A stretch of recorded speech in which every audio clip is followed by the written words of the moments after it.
কিছু কিছু ক্ষেত্রে আমরা অনুভূতির কাছে এতটা অসহায় হয়ে পড়ি যে শত অবহেলা, অবজ্ঞা, অসম্মান পাওয়ার পরেও সেই সম্পর্ক থেকে বেরিয়ে আসতে পারি না।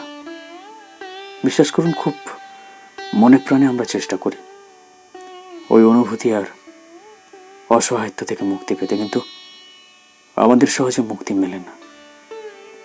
মানুষ যখন কারোর দুর্বলতার বুঝে যায়, তখন সে ঠিক সেই দুর্বলতার সুযোগ নিতে চায়।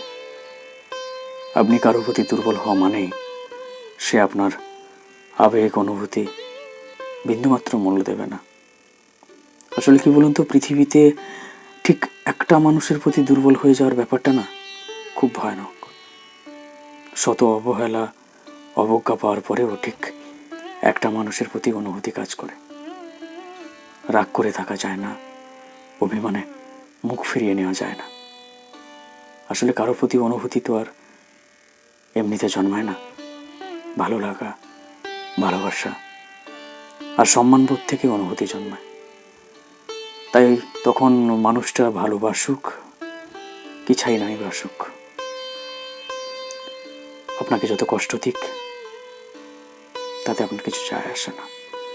তবুও মাঝে মাঝে মনে হয় যে এই সমস্ত অসহায়ত্ব অবস্থা থেকে যদি মুক্তি পাওয়া যেত।